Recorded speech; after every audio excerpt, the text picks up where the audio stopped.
Everyone. I'm Debbie Barton Grant, CEO of the Jewish Federation of Greater Indianapolis, and on behalf of myself and Beth Clapper, we want to welcome you here this evening. Beth, you want to introduce yourself? Welcome, everyone. My name is Beth Clapper, and I'm the president of the board of directors of our Jewish Federation. Thank you. Thank you. As I said, on behalf of JCRC, Federation officers and lay leaders that are participating in tonight's program, we are so thankful that you were able to join us for tonight's community update, which will be featuring a briefing from our JCRC, our Jewish Community Relations Council called Combating Anti-Semitism While Pursuing Racial Justice and Equity. Tonight's conversation is the latest in several community updates the Federation has provided since the onset of COVID-19's pandemic. This series is designed primarily for members of the Jewish community to learn from other members of the Jewish community who have expertise about a pressing issue. Before we turn the program over to our JCRC, I'm going to share a little bit of history about our Federation and its relationship with the JCRC. In 1904, the Jewish community in Indianapolis was one of the first in the country to organize a federation in response to the influx of Jewish immigrants and subsequent demand for services and support. We spent the next 4 decades unifying and strengthening our services and our fundraising efforts in order to support a coordinated approach to delivering social services and Jewish education to Jews locally by establishing our JCC, our Bureau of Jewish Education, and an organization to care for our elderly, along with many other organizations over those many years. We were focused on ourselves primarily, which was necessary and good. As World War II and the Holocaust unfolded in Europe, the American Jewish community came to the painful recognition that we were not doing enough to speak with a broad and unified voice to call on elected officials to stop what was happening to the Jews in Europe. In the midst of the war in 1942, the Jewish Federation in Indianapolis established the Jewish Community Relations Council. We wanted to be able to speak with a consensus voice to the powers that be to help ensure that Jews remain safe in this country and indeed around the world. The JCRC quickly learned that it would not be enough to advocate just to elected officials. Keeping anti-Semitism on the fringes of a democratic society would mean building relationships with the breadth of the society that surrounds us. 78 years later, as we confront the very real challenges of anti-Semitism in the 21st century, the mission of the JCRC is as critical to our collective Jewish security as it has ever been. While our JCRC is a separate 501c3 organization, 75% of its funding comes through the Federation's annual campaign. After hearing from JCRC, we will close tonight's program with a few words from Dr. Jennifer Schwartz, who is co-chairing our annual campaign alongside Larry Turow. In addition to serving on the Federation board, Jennifer also serves on the JCRC board as an at-large director. During the first half of the program this evening, we will learn from the JCRC, while the latter half of the program will be for Q&A. This is a Zoom webinar and is being recorded. All our attendees will be muted throughout the presentation. If you have a question, please type it in the Q&A tab located at the bottom of your screen. We will try to address as many questions as possible, while also being respectful of the 1-hour time limit we have set for this webinar. Tonight's conversation will address several important topics about which members of our community have a broad array of opinions. Some of the content may be difficult to grapple with, but we should all listen and engage respectfully in this discourse. Before I turn the program over to the JCRC, I will briefly mention next Monday's program with our Community Security Director, Grant Mendenhall. Grant will be leading us through a comprehensive training designed to help us counter an active threat. While JCRC is working to prevent and combat anti-Semitism through relationship building, education, and advocacy, we know we must also be as prepared as possible for a worst-case scenario. Toward the end of the program, we will share a slide with more information and a link to register. And now I'm happy to welcome the JCRC Executive Director, the Board President and Vice President, Lindsay Mintz, Miriam Dant, and Jamie Rich. Ladies? Thank you so much, Debbie and Beth and the whole Federation team for supporting us in pulling together this important conversation tonight. I am Lindsay Mintz, and I am the Executive Director, and on behalf of Miriam and Jamie, our Board President and Vice President, thank you for making it a priority to be with us tonight. We're going to be talking about how we combat anti-Semitism and pursue racial justice. It's really great that Debbie provided that history regarding the emergence of JCRCs, because it's important to bear in mind throughout tonight's conversation that that's really at our core. We are designed to ensure that Jews remain safe and secure. There are, of course, several ways to do this. And tonight we're going to be describing how the civil rights movement and engaging in civil rights struggles is actually a powerful way to combat anti-Semitism. Building meaningful, trusted relationships with various communities takes time and can be difficult, especially when we need to have sensitive conversations around anti-Semitism and racism. We prevent prejudice about Jews by establishing and cultivating those relationships among a range of communities. This often comes in the form of participating in coalitions, whether multi-faith, interfaith, intergroup, or advocacy-based coalitions. In recent years, the JCRC has moved from just reacting to anti-Semitic incidents to proactively working to help prepare young Jews and their families to confront 21st century anti-Semitism in all its forms. In a few minutes, you'll hear about our Stand Up, Speak Up program. And history teaches us that we, as the Jewish community, will be more secure if the people around us are healthy, educated, employed, fed, housed, and safe. We do this by advocating for public policies that support those most in need. And of course, we maintain open and regular communication with our elected officials at all levels of government, sharing the Jewish community's concerns, explaining anti-Semitism, and calling on them to speak out forcefully when it emerges. And of course, our Jewish texts are replete. Our texts, our prophets, our rabbis, we are commanded to value and address these societal challenges by pursuing justice for all, not just for Jews. Simply stated, our job is to make friends before we need friends. I'm going to spend just a second talking about anti-Semitism. Well, it's what I talk about just about every day, so it's not just a second, but we're sharing with you a slide that, as much as we can put on in one slide, gives you a sense of the fact that anti-Semitism, which, as we all know, is indeed the longest hatred, we've been fighting it for thousands of years, and we're continuing to fight it today and will be into the future. Our approach, the JCRC approach, recognizes that it's critical for the community around us to really understand that the danger of unchecked anti-Semitism isn't just for Jews, it's for society broadly. But in order for us to do that effectively, we have to come up with the right combination of education, of communication, and advocacy.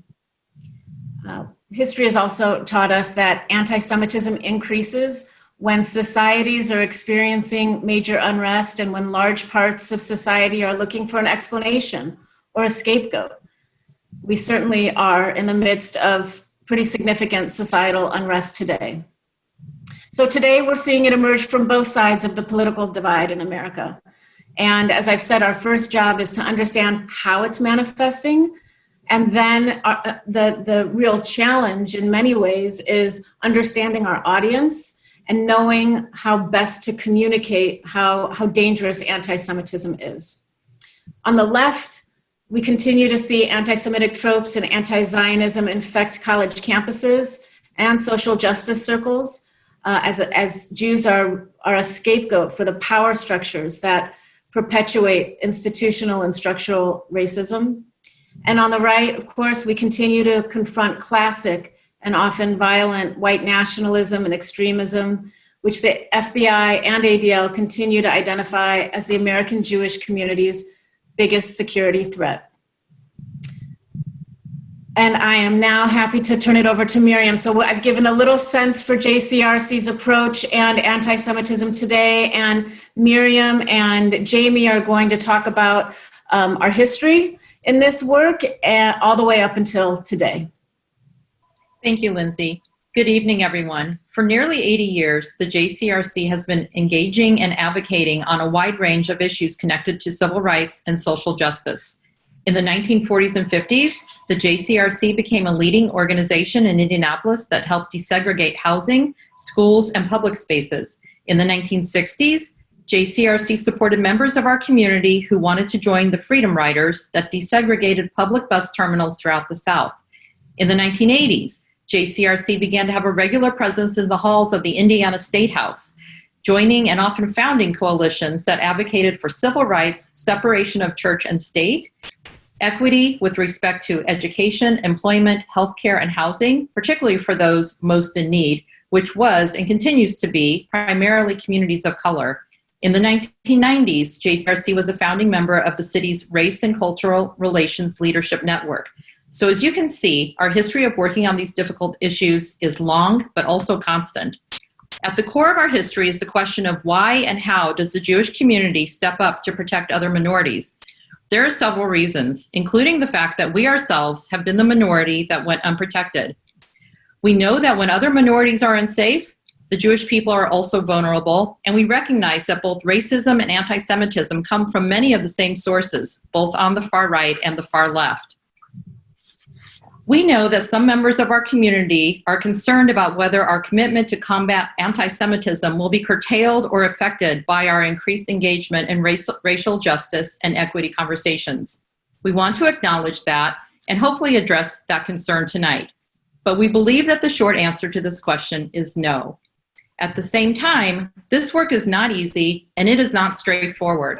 It sometimes calls on us to choose whether to condemn others for anti-Semitism or to engage them and persuade them that their views are wrong. It sometimes calls on us to consider whether we cut our ties with those who make anti-Semitic remarks or whether we keep those lines of communication open with those who speak out against us so we can try to influence their future views and actions. If we're not at the table having dialogue, do we risk opening up space for others to share dangerous views? This work requires a lot of case-by-case analysis, debate within the broad and varying views of our own community, and in the end, hopefully being able to say that we came to the right conclusion. Jamie? Good evening. Miriam hit so many wonderful points, and 2020 has continued to be a challenging year for many reasons, both for the Jewish community and also for our friends in the Black community, where this year has truly exposed the disparate treatment that the Black community faces, in particular in the criminal justice system. Several years ago, the JCRC, however, began reaching out to our colleagues in the Black community with a specific focus on looking to build a network of engagement between the young professionals in both our Jewish community and the Black community here. We found a great group of people with the help of the Indianapolis Urban League, and myself, Eli Isaacs, and Aaron Apt, all currently on the board of the JCRC, worked in collaboration with the Indianapolis Urban League and their exchange program for young leadership development to form a cohort. During this time in 2017, we took a 2-day trip to Washington, D.C., where we spent time getting to know each other and our families, and we spent a lot of time just learning about the challenges we each faced in our particular community while walking through the Museum of African American History and Culture and spending time at the Holocaust Memorial Museum. We then went on to meet with several national organizations, including JCPA, AJC, JFNA, and the National Urban League and the NAACP. As often is the case in the Jewish community, we find that over meals and maybe a few drinks, we let our guard down a little and explore much deeper conversation. And as a result, many beautiful friendships came out of this time together as we talked about the painful moments not only our cultures had experienced in history, but that we each personally experienced in our time here in Indianapolis. I was so fortunate to go on with this group we lovingly refer to as Bluish, and spend another year with two of the Bluish members in the Stanley K. Lacey Leadership Program. And I personally, at one of our trainings, experienced a moment of an anti-Semitic trope. And before I could even stop to say anything, my two cohort members from our Black Jewish Partnership jumped in and corrected the person who made the slur. So it was a wonderful example of getting to know each other and building advocates in other places just from our time together. It also was an opportunity for my family to engage with other families in other parts of the community so my child could see that not everyone's current experience was the same. This summer, it has made it a little bit easier for me to pick up the phone and call some of those friends, not just to check on them and see how they are feeling in the Black community, but also to share with them the things that have caused fear for me and for my family during this period, so we could look for ways to help each other. We really would like to continue to expand this program. So after this program, if you would like to learn more, or if you have people who might be interested in participating in future versions of our Black Jewish Partnership, we would love to connect with you and hear about what you think we could be doing there. I would also like to note that not just at the young leadership level have we been engaging with our friends in the Black community. The JCRC traveled to Israel with several leaders from the Indianapolis Black community. And in the last 3 years, we have taken the CEO of the Indianapolis Urban League with his wife on a civic study tour. We've also taken a member of our Bluish cohort and a Young Progressives Women movement over to with the Israel Action Network and JFNA. And then we also took another young leader who's a lecturer at IUPUI, who also writes opinion pieces for the IBJ and the Indianapolis Recorder, as well as the Indy Star, to visit our partnership region. And this has laid a wonderful foundation for our continued work. Back to you, Miriam. Thanks, Jamie. So as you can clearly see, JCRC is not at all new to this kind of work. However, after the death of George Floyd and the resulting unrest in Indianapolis and around the country, JCRC proposed a set of principles to guide our future work on confronting racial justice and systemic racism. On June 18th, our JCRC board overwhelmingly approved JCRC's Principles for Racial Justice and Equity. The process of drafting and approving these principles was painstaking, thoughtful, lengthy, and inclusive of many different outlooks. It involved our board members who represent Jewish institutions around the city taking the proposal back to their organizations that they represent for internal review, debate, and suggested edits. After ratification by our board, we shared the principles with Jewish organizations here in Indianapolis and throughout the state, many of whom have signed on themselves, demonstrating that this work will not just be an Indianapolis JCRC initiative, but will really be a community and statewide effort. If you haven't already done so before tonight's program, we hope you'll take some time to read through these principles, which are more than just a statement of solidarity, but demonstrate our public commitment to act. That action will come in many forms, some outward-facing, like coalition building and public advocacy, and some inward-facing, reflecting efforts within our own Jewish institutions. You can find the principles on the JCRC website. Back to you, Jamie. Thank you. So I opened my last part of this conversation with how challenging 2020 has been. And really, it has been a very challenging year. And in the recent weeks, we have even seen some high-profile members of the Black community share some disturbing words and thoughts and social media that has really shown there remains some anti-Semitism and anti-Israel rhetoric in this arena. And we absolutely share these concerns. They are very serious. And how do we continue work in this space? But just like in every community, and most, not every, but most communities, often the loudest voices are not reflective of the general consensus. They are a small segment of a community that has a microphone, and in today's world in particular has become especially effective in amplifying that microphone, whether it be via social media platforms or other types of very high-profile community awareness. So our work lies in several places, in particular with the mainstream Black community. That's who I engage with every day. That's who I went for a walk with this morning to start my day, was to check in and hear exactly how one of my friends, who's running several current programs here in Indianapolis to help improve economic and business opportunities for other members of her Black community to engage. And I asked her the same question. I said, I'm talking tonight, and I have some trepidation around the questions that are going to come up surrounding the Black Lives Matter movement. And she immediately looked at me and said, you know that they do not speak for everyone, because it is a feeling and a way to bring people together. There has been clear disparate treatment for the Black community in many, many ways, different ways in different parts of the community.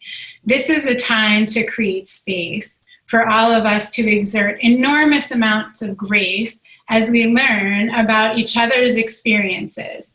And she turned and said, how have you been feeling? Have you had anything change? And I said, why, yes, there has been a significant uptick in anti-Semitism here in Indianapolis and in the United States. And we were able to spend time learning about the challenges that each of us faced, what kept us up at night, for our parents, for our children, for our friends. And our conversation always comes back to the same thing. How do we create opportunities, as Lindsay mentioned at the beginning of the conversation, for people to have food, to have jobs, to be safe, to have equal opportunities to advance? And she said that is what my feeling for Black Lives Matter is. How do we have the same equitable opportunities that other communities have so that we can feel that our children have a wonderful opportunity in the future? It is a thought, not necessarily an organization that we in the Jewish community engage with on a day-to-day basis. However, these are young voices, and we would like to create space to hear them, because the only way that we can work to address them is to get to know them. Everyone gets to define what their own struggle is. But we have to be clear in our struggle as we face anti-Semitism. And as we are good listeners to our partners in the Black community, it opens the door and creates space for us to share with them the challenges that we face when we have the opportunity from time to time that they do not have to put a mask on when we walk out in public. And not everyone may know that we're Jewish or that we have faced certain challenges, whereas our friends in the Black community do not share that opportunity from time to time. There is no doubt that confronting both anti-Semitism and racism is going to be very uncomfortable. It's going to be very difficult. We all have a lot to learn about each other, and we all have to spend a lot of time being introspective as a human, as a community. And really, really, I cannot emphasize enough creating space and grace. People are going to make mistakes, and they are going to say the wrong thing. So we have to listen and give a moment. I also encourage it as an opportunity for us to work within our own communities. If we can correct each other within the Jewish community and help work through our own thoughts, and our friends in the Black community can check themselves and help each other when one of them maybe says something that sounds anti-Semitic, we're all far more effective in partnering and finding common ground to advance the cause. And in the end, I believe this work that we do, maybe too quietly sometimes behind the scenes, but on a day-to-day basis, is what is going to help us get to the next place. Lindsay? Yes, Jamie, thank you so much. I could listen to you share stories of your personal interactions. You know, I say the bluish emerged in many ways because, you know, my job is to build these relationships with my counterparts in, you know, leadership in Black organizations or Hispanic or LGBTQ. I mean, this is my job and I love it and I'm grateful to do it. But the challenge, the question was, how do we connect everyday members of the Jewish community who, it's not their job, your inbox doesn't look like mine. And how do we help, you know, all members of the Jewish community in some way feel like they're participating in this community relations endeavor? And it's difficult because we don't always know how we feel about certain things, or we read something, we don't know if it's always true, or, you know, complexity is not popular right now. And these are complicated conversations, and leaning into that takes effort. You don't have to know everything. You just have to be willing to have a conversation with somebody who's not like yourself in a way that invites a second or third conversation. So before we move into Q&A, we wanted to spend just a couple minutes giving everybody a chance to meet the rest of the JCRC staff. Over the past couple months, we have each been participating in tons of trainings and webinars and all about this. And we're already infusing what we're learning into our programs and thinking about new programs that we want to create as we implement our principles. So Aaron Welcher, Marla Topiol, and David Sklar are going to come onto your screen, and they're going to share a brief summary of what they and their committees that they staff are working on and ways you can get involved. Jamie and Miriam, you guys are amazing. Thank you. We'll have you come back for a Q&A. And this is a good time to remind everybody who's tuned in. Now is a good time to make sure you're inputting any questions that you have into the Q&A tab. And after a brief staff update, Eli Isaacs is going to walk us through the Q&A. So I'm going to turn it over to Aaron Welcher first. Good evening, everyone. My name is Aaron Welcher. I'm responsible for the JCRC's communication and staff our Community Engagement and Intergroup Affairs Committee. The JCRC established this committee so that we could connect members of the Jewish community who come together from very different backgrounds and are often already active in various social justice causes: women's movement, LGBTQ+, homelessness, immigration, criminal justice reform, and police reform, and help them learn how to confront anti-Semitism or anti-Zionism if and when it emerges. If you're already active in any of these movements, or if you're interested in finding your way into these spaces and want to learn how to bring your Jewish identity into these conversations, I encourage you to reach out to me. Your Jewish presence and activism are powerful ways to combat anti-Semitism. Showing up is one step, learning and listening is step two. So I also encourage you to follow us on social media and sign up for our newsletter, where we share a wide range of articles that address anti-Semitism, racism, and other forms of bigotry and hate. Committee members work together on how to communicate effectively with the larger general community. Working together collaboratively with organizations is the fastest way to build the relationships we've talked a lot about here tonight. When that collaboration exists, the relationship becomes a two-way street, and we've begun to understand each other's stories, narratives, cultures, fears, and traumas. You have a much greater chance of being heard if you're having a conversation about anti-Semitism or the anti-Zionist BDS movement when someone you know and have been working with and working closely in coalition. I also want to say a few words about the conversations we need to have inside our Jewish community, which honestly are sometimes the most difficult. Just as we know, anti-Semitism can emerge from all communities. Racism can emerge from ours. It's important to ask ourselves, are we confronting prejudice within our own community as eagerly as we call out anti-Semitism in other communities? And are we including and amplifying the voices of Jews of color or other Jews with diverse backgrounds? Our intersectionality, which means identifying with multiple communities, is one of our strengths as a Jewish community. Considering Jews with intersectional identities is important because we are the ones in the front line fighting hate in the multiple communities we belong to. Who better to fight anti-Semitism in the Black community than someone who experiences both racism and anti-Semitism and understands the core of all their communities? These conversations are no doubt sensitive, personal, and complicated. JCRC is committed to supporting Jewish organizations ready to engage in this reflective work. Thank you. Good evening, everyone. My name is Marla Topiel, and I run the JCRC's Stand Up, Speak Out initiative, which consists of several programs that proactively combat anti-Semitism through engagement and education. Even with the pandemic, we've been busy in recent months. We facilitated Israel Talks for teens and explored how Israel has been dealing with COVID.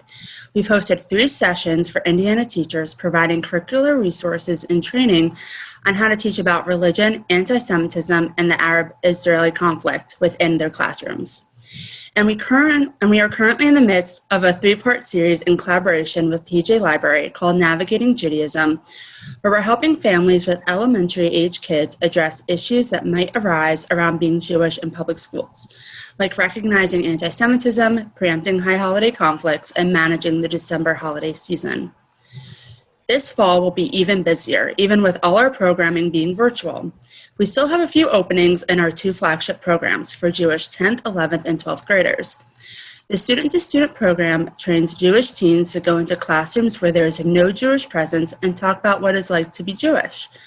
To date, we have trained over 30 Jewish teens who have presented in front of over 300 students. By putting a human face to Judaism, this program reduces prejudice and anti-Semitism by giving non-Jewish students who've possibly never met someone Jewish an opportunity to learn directly from their peers and ask questions of Jewish teens in a safe environment. As everyone knows, because of COVID, most schools are doing virtual learning. We've therefore created a virtual presentation that will be followed by a live Q&A. Our Israel Engagement Fellowship prepares teens to have informed, constructive Israel conversations on their future college campuses. Over the course of 10 Monday evenings in the fall, we cover Jewish history, anti-Semitism, anti-Zionism, and the many facets of Israel, both historically and today. Fellows learn to articulate their connection to Israel and deliver a short presentation on some aspect of Israel that's interesting to them. This year, we're taking advantage of the fact that the fellowship is all virtual by inviting teens from across Indiana to apply, and by lining up speakers from across the country to help teach the classes. This year, we will be including more content around racial justice, particularly as it relates to Israel, because we know that these conversations on campus are often intertwined. We saw this very thing recently unfold a couple weeks ago at USC, where the student body president was forced to resign because she was Jewish and an Israel supporter. We're also looking to create new teen programming that will focus on racial equity both inside and outside of the Jewish community. Through text study, speakers, and discussion, we will explore the Jewish call for social justice. We share information about our programs through our newsletter, which you can sign up for on our website. And finally, Holocaust remembrance and education is a big part of combating anti-Semitism today. For over 2 decades, the JCRC has partnered with the Indiana Civil Rights Commission and the Governor's Office to create the State of Indiana's Holocaust Remembrance Program every year. This year's event will be taking place virtually on November 10th, which will coincide with Kristallnacht. Good evening, everybody. Thanks, Marla. For those of you who don't know me, I'm David Sklar. I'm the Assistant Director at the JCRC and staff our Government and Domestic Affairs Committee. This year for 2020 and 2021, anti-Semitism, community security, and racial justice will obviously be a primary focus for our domestic policy agenda. As you've heard in tonight's presentation, our biggest threat as a community continues to come from violent extremism. And I know, none of us forgets the vandalism that occurred at Sherry Tefillah just a few years ago. And we continue to see story after story in the press of congregations, buildings, and cemeteries around the country who have experienced similar events. After some discussion with some community stakeholders here in our community, we've decided that in the 2021 legislative session of the Indiana General Assembly, we're going to ask state lawmakers to create a new state nonprofit security grant program to help our agencies and congregations cover the financial burden of increasing their security capabilities. As many of you know, through your work either with the JCRC, Federation, or one of our congregations in the community, the JCRC has been advocating for a number of years on a federal nonprofit security grant program and doing what we can to support our agencies and congregations in the application process for these grants, including maintaining open lines of communication with the Indiana Department of Homeland Security, our members of Congress, and the Jewish Federations of North America. Our community has been successful in recent years on a number of these grant requests, bringing in nearly $500,000 into our community in the last 5 years. But it's often the case that the federal program doesn't meet the full needs of the agencies applying for these grants. And with this in mind, we're going to ask the state of Indiana to consider a supporting state-level program that can backstop the federal program. We know that this is going to be a tough ask this year, obviously, for appropriators as our state revenue and budget picture remain unclear and extremely challenging due to the COVID-19 economic crisis. But we want to begin this discussion now and have already begun communicating with legislative leaders and potential champions for their request. But knowing how difficult this conversation is going to be this year, particularly from that fiscal perspective, we're definitely going to need this community support, reaching out to legislators and letting them know the importance of security and why this program should be a priority for 2021. We'll also be working extensively at the state, city, and national levels on legislation to confront systemic racism, which is a lot of what we've talked about tonight. We have continually been a leader at the Indiana State House working on these issues related to civil rights, including our recent multi-year push to enact hate crimes legislation. And this year, once again, we'll make civil rights a top legislative priority, along with other social and economic justice issues that are often the catalysts for the structural racism confronted by the Black community and other communities of color. We've already begun taking a leadership role by organizing and convening coalition partners to learn from the Black community on how they'd like us to support their efforts to enact things like criminal justice and policing reform, expand civil rights, and again, confront those socioeconomic inequities. We will definitely be providing information on what those pieces of legislation are as they're drafted and introduced. And for those of you in our community who have either historically been engaged in these efforts or would like to become more involved in these efforts, please know, again, this is going to take a concerted effort on our part and strong grassroots effort to get these reforms passed. And we'll definitely be working to increase our education, outreach, and direct action appeals as we move closer to the next session of the Indiana General Assembly and the next Congress. So with that, it's been my pleasure to sort of wrap up our formal comments for tonight. And it is, again, my pleasure to turn it over to Eli Isaacs, who is a co-chair of our Government and Domestic Affairs Committee and JCRC officer who is going to moderate our Q&A portion for this evening. Thank you very much, David, and thank you, everyone. We've got about 15 minutes for Q&A, so I'll try to keep my intro as short as possible and just ask that you please type your questions into the Q&A feature at the bottom rather than the chat. Happy to drink from a fire hose, difficult to drink from two at once.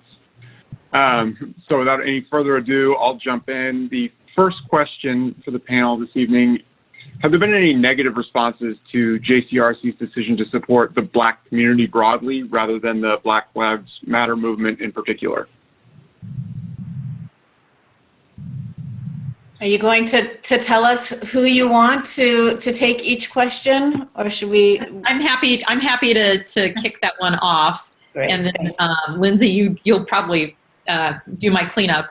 That was a topic that was discussed at the JCRC board meeting at which the racial justice and equity principles were adopted. And as all of our work requires, we try very hard to find as broad of a middle position that our community holds as possible. There seemed to be broad consensus with the inclusion specifically of Black community in the principles, and that is what the board ultimately decided to put forward.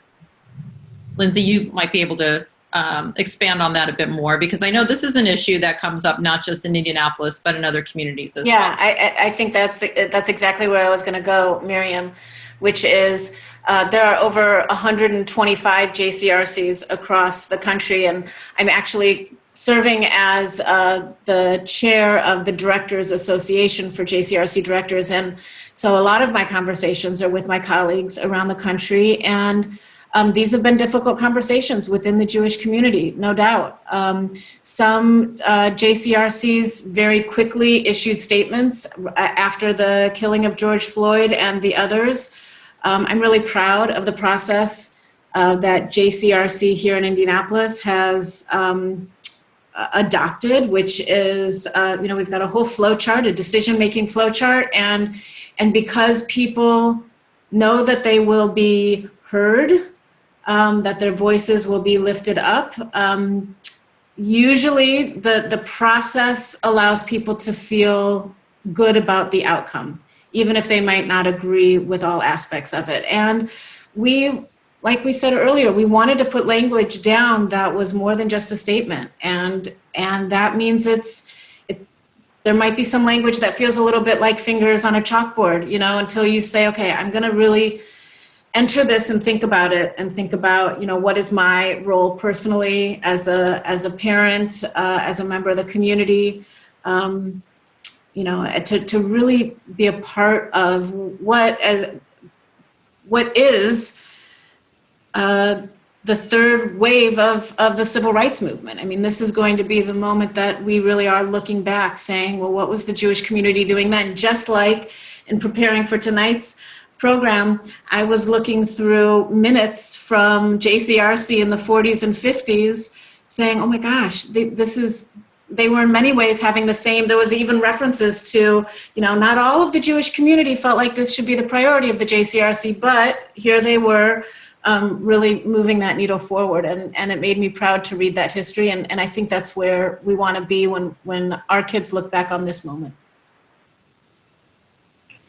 Great, thank you. Hopefully a quick question. Lindsay, how many Jews of color are there in the Indianapolis area? What percentage of our community is comprised of Jews of color? That is a great question that maybe Debbie can share or maybe David knows. I think it's 1 to 2%. It's 1 to 2? We think it's 1 to 2% here in the community. Nationally, we've seen some publications list numbers as high as 12 to 15%. I think there's some differences of opinion there, but here in Indianapolis, we think 1 to 2%. Thanks, guys. Jamie, turning to some of the bluish points you talked about, what efforts are currently underway to expand the Bluish Initiative beyond Indianapolis? Thanks, Eli. So I think I want to highlight a couple things beyond the Bluish effort, because while I think orchestrated efforts like Bluish are super fantastic and I'm a big fan of them, I also want to encourage everyone on this call to engage in a way that makes sense for you. So there are lots of ways you can do that. Are you being intentional about the businesses that you are a patron at? Are you being intentional about the people that you hire to come and work at your place of employment or do work for you in your home? Or to, for example, our child goes to school in one community, but we play athletics in a whole nother community league so that our child will have exposure to an even broader and more diverse socioeconomic pool of participants. And that's on purpose, that we choose to drive a little bit further so that children who maybe don't engage with Jewish children all the time will have the opportunity to do that.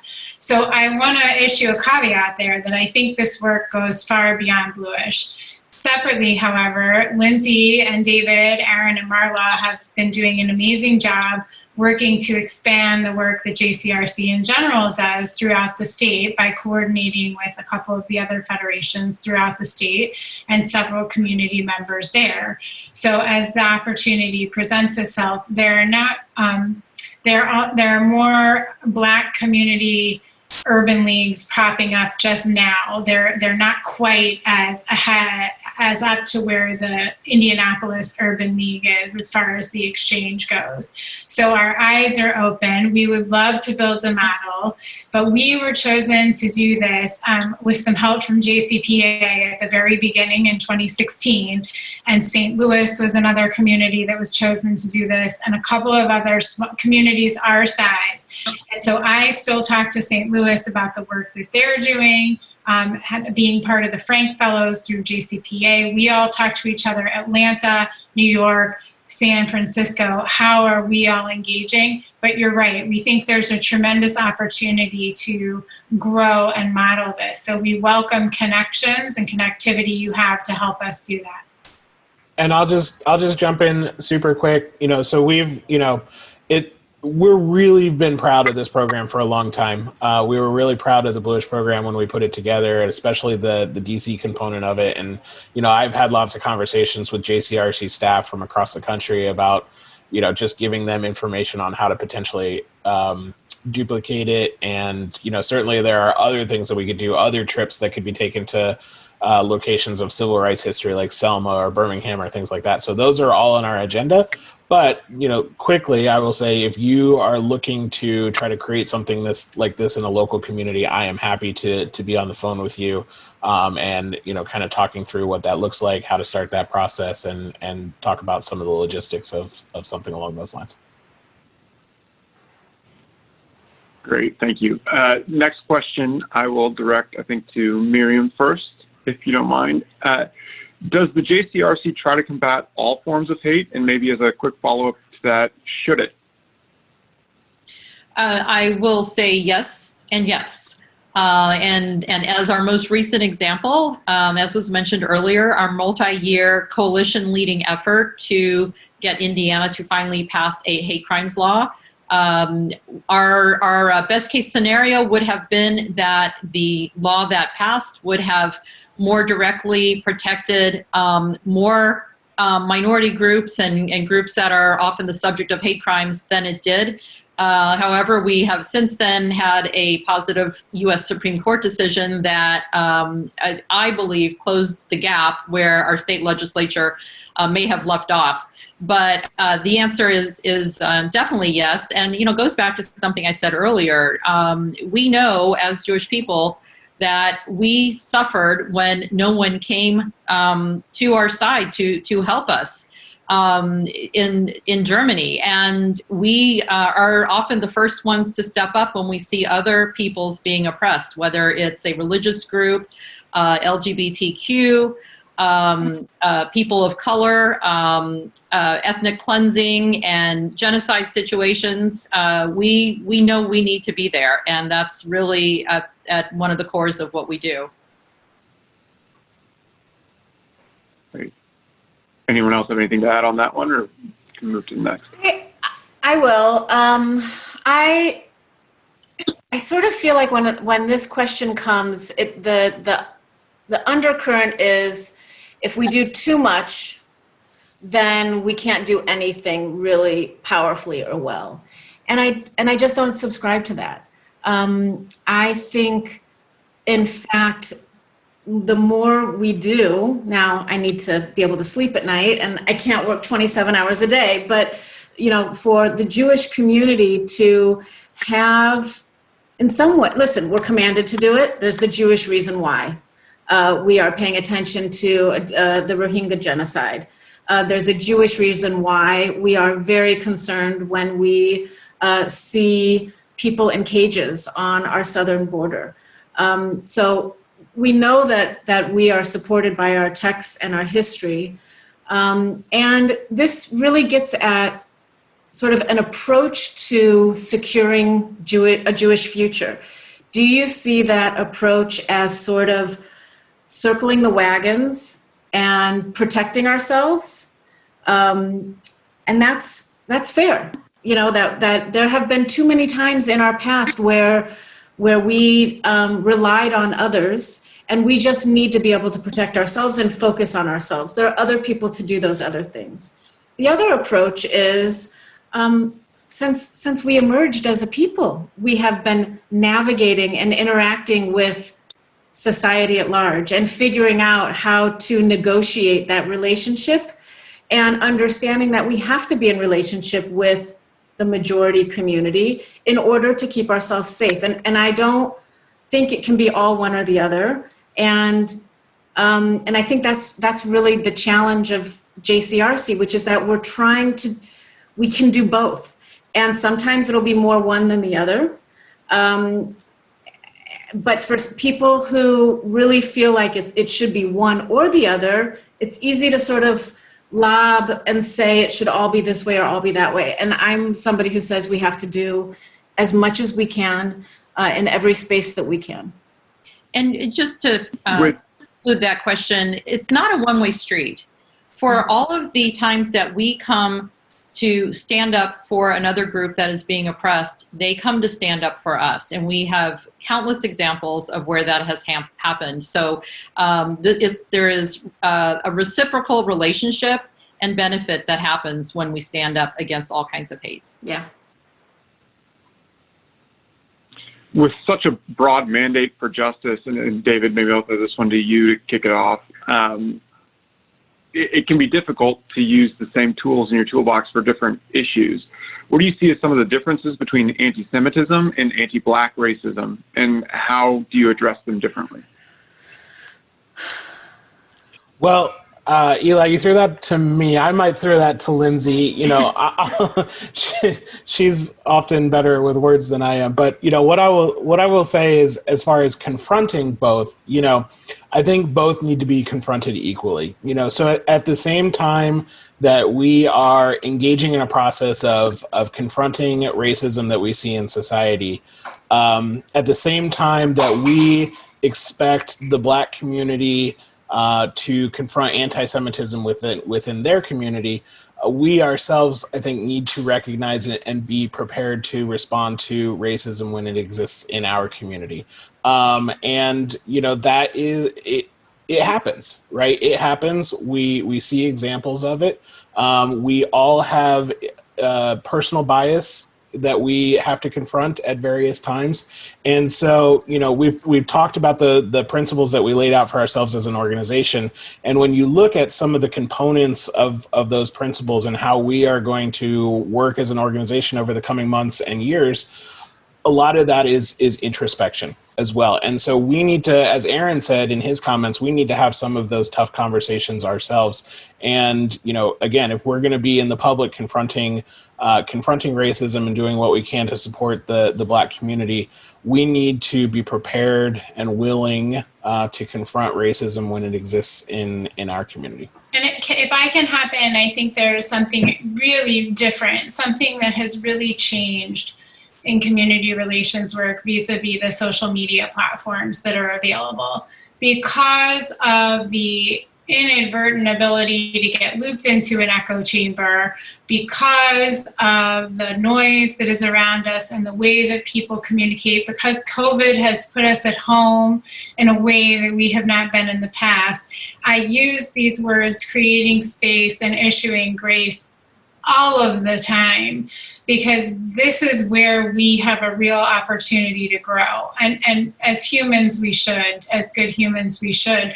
These conversations are really hard. They're really stressful and they're really exhausting. And just taking a breath, and I'll give you an example. I went to an Undoing Racism training roughly 2 years ago. Most of the team has heard this. And in this training, I was not allowed to be a victim of any form of discrimination. And in my life, I have experienced an extreme amount of misogyny. I have experienced plenty of anti-Semitism and several other discrimination events. But I was told to check those at the door if I was not Black. It was Passover. And I brought my lunch because I figured they would be serving sandwiches. and someone asked me if I was too good for the food. And I laughed. In a undoing racism training, I was being discriminated against. But it posed a great opportunity to not get upset and make a little light out of it and highlight what an opportunity we have. So I think it's in our nature in this day of inflammatory remarks to jump to a conclusion when it could really be like I was walking this morning and my friend had no idea that the Jewish community was under greater siege. She had no idea that any of her Black friends had any opinion about Israel whatsoever, quite frankly, because they didn't. They were very busy worried about their own community being under extreme stress from COVID. That was her priority today. And we assume that because we heard one Black leader say something bad about Israel somewhere in another state, that everyone thinks that way. So I just think there is, when we talk about combating anti-Semitism and combating racism, we just want to understand what are we really combating and who is really the enemy and where are our opportunities to listen within our community. Why is our community scared? Why is their community scared? And then hopefully grow together. Yeah.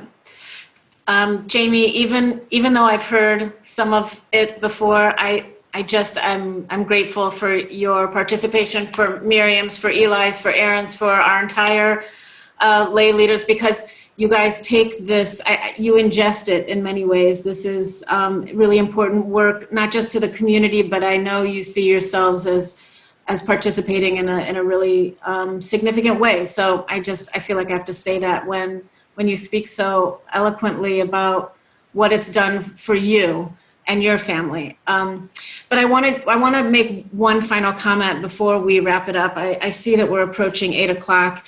And I want to acknowledge that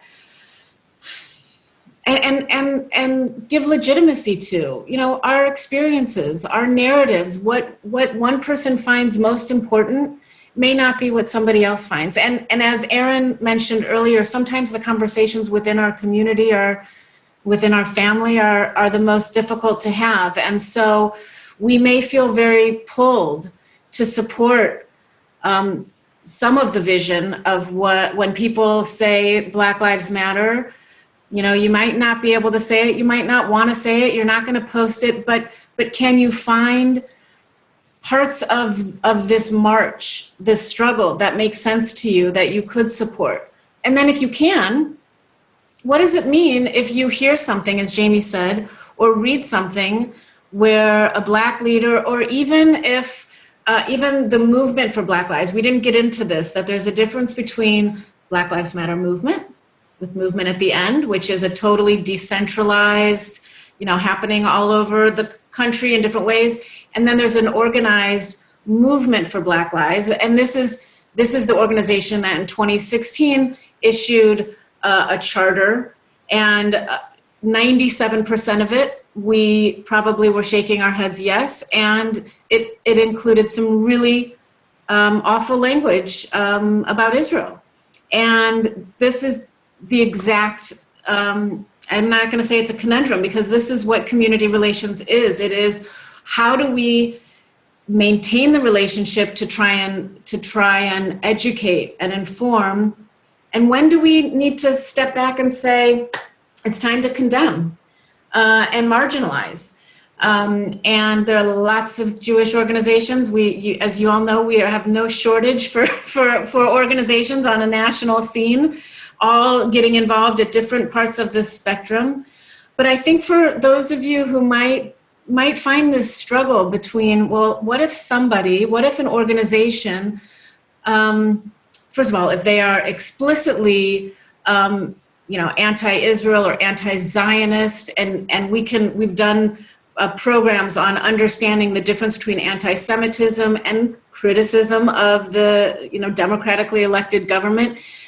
So we could, if you're interested in that, we're going to be sharing a document that has links to all of the stuff that we've referenced. I mean, this is the stuff that we want to talk about, and we want to help members of the Jewish community feel more comfortable talking about. So what do you do in those situations where you want to support something, and yet you're told that if you are a Zionist, you need to check that at the door. And that is really difficult. It's one of the things we talk about in our Israel Engagement Fellowship, where you've got young Jews going onto campus, not thinking that they need to be ready to defend all of the decisions of the IDF in order to join a club on environmental justice, so complicated. Again, I'll go back to complexity, and that pick up on what Jamie said, which is in a time when we are in our echo chambers, when young people are going down rabbit holes that they don't even realize are that way, how do we zoom out and be okay living with some of that complexity, even at a time when we see that there's right and wrong. That's our challenge. And again, I'm grateful to be able to do this work with amazing lay leaders and in a community that has for nearly 80 years supported community relations. It really is respected that the Indianapolis Jewish community has so consistently recognized the import of proactively building these relationships so that we have them in place when we need them. Thank you, Lindsay. And thank you, everyone, for participating this evening. I think I speak for the full board when I say we're incredibly appreciative of the thoughtful questions. If we didn't get time to answer your question, unfortunately, we are on limited time tonight. We'll do our best to follow up individually or to put some related information in a follow-up email that'll go out to all the attendees this evening. It'll include some links to the programs, events, and organizations we talked about this evening. And now, to close things out, I'd like to turn it over to our final speaker, Jennifer Schwartz, JCR board member and co-chair of the Federation Annual Campaign.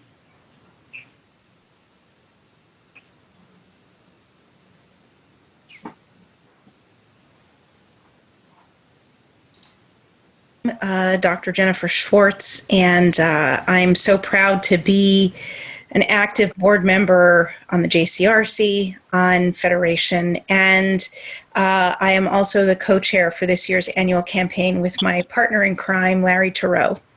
And before I talk about the campaign, I'd really like, I've heard so many wonderful things tonight, and I just wanted to share my own personal reflection of why being involved in the JCRC is so important to me. And, I first got involved when I realized, like many, right, that their role was so critical in combating anti-Semitism. And I knew they're the ones to call if anything should happen, or to advocate for justice for all. And truly, it has been thanks to the incredible leadership of our JCRC staff and our lay leaders that have really shown me that it's all about establishing relationships within our community that is the way to combat anti-Semitism. And they taught me important lessons, and for those who know me, I talk a lot. But it was really the emphasis on listening and being able to listen so that you can engage in a meaningful discourse. And you first have to understand where people are starting from before you can educate and learn from each other. And JCRC practices what they preach. It was incredible to sit around, well, not sit around, it was to Zoom all together, as we had a discussion and vote on the principles on racial justice and equity. And I can personally attest that JCRC models and practices what they preach, and they honor all voices at the table. And but then it goes farther than that. And we heard from Marla tonight, who's talking about us teaching our children and how critical that is. And, my daughter is now in high school, but she has been involved in programs at the Hastings Hebrew Academy. But now as she goes on to high school, we're looking forward to her having that opportunity to engage in programs of the JCRC, to apply for student to student in the Israel Engagement Fellowship, because they are critical. If we're going to change the world, right, it's our kids, and not just us. So how do we make this possible? And the answer is we work together. And this is the incredible partnership that is Jewish Federation with JCRC. And about 75% of JCRC's budget comes from the Jewish Federation of Greater Indianapolis's annual campaign. So the fact is that every gift that you make is so critical. The campaign continues to fund the infrastructure that supports our Jewish community. It is critical. It ensures critical programs and services are available on a consistent basis to meet the needs of our Jewish family here in Indianapolis. And it's why we're here during difficult times and we can respond to a crisis. And, COVID-19 has really brought much to light. And the pandemic has not only increased the demand for services, and we understand that that may have altered things for all of us. But really, no matter what size the gift, it makes a difference. And it makes our community stronger. And as we've heard tonight about the incredible programs and about how we can truly change the community in which we live, whether it's David and being at the State House, whether it's Lindsay and Miriam engaging with other community members and teaching. The fact is that truly we make a difference. JCRC makes a difference, and we need your help through our annual campaign to continue this. So I'm going to say that you can make a donation online by visiting jewishindianapolis.org/donate. And I think that's going to get posted in the chat. And please mark your calendars. Everybody take out your phone and please mark the date. Super Sunday, September 13th, 10 a.m. to 3:30. It is virtual. It is safe. Okay, so you can engage. We are going to have shifts. And so please, we are still looking for volunteers to make phone calls to secure donations for our 2020 annual campaign. There'll be more information in the mail. There was some digital marketing that went out last week. So please, please, please, the link to volunteer is on your screen. And we would love to have you join us. Now, as previously mentioned, our next community update will be 1 week from today on Monday, August 24th at 7 p.m. And it will feature Grant Mendenhall, and there he is, our Community Security Director, and he will lead us through a counteractive active threat training. So there's a copy of this flyer, and I believe this will be posted after this meeting. And they will post a link to the chat as well. So tonight's presentation was really critical. And we will continue to engage in thoughtful conversations around today's most pressing issues. I want to thank Debbie, Beth, and the Federation team for hosting tonight's program. And truly, on behalf of our entire community, I want to sincerely thank Lindsay, David, Aaron, Marla, Miriam, Jamie, and Eli, and the professional staff and lay leaders of the JCRC for leading us through this conversation tonight, for advocating on our behalf, for working every day to ensure that the society in which we live is a safe one for all. So enjoy the rest of your evening, everyone, and we will look forward to seeing you next Monday.